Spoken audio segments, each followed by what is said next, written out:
And so we started looking at our stack again and realized that HubSpot actually had a ton of potential, but I just didn't know how to use it quite to its fullest extent. And so I started looking around for new ways to optimize it. And that's actually how I found Pavilion. And that's how you and I met.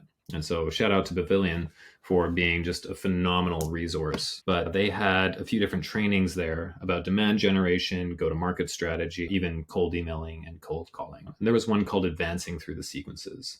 It was put on by a guy named Sam Nelson. I think he's head of, at SDR. SDR is at Outbound or Outreach. So he really championed the concept of outbound emails. And he put a sequence together that he shared in that, and he calls it the Apogee sequence. And for me, that was a really big indicator of the amount of strategy that can go into it. And I mean, feel free to look him up. But in the Apogee sequence, it's like, start thinking in terms of longer touch points that are not necessarily marketing based. And I think that's the key, is that I had always looked at these long nurture follow-up sequences as being sort of these markety, what's going on in the company, and maybe kind of graphic, lots of links, lots of assets, and trying to think strategically about which assets to send them.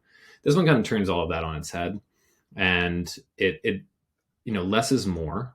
And if you can create very simple human touch points and just automate the sending of them, and then intersperse that with calls, that's really going to be your best friend.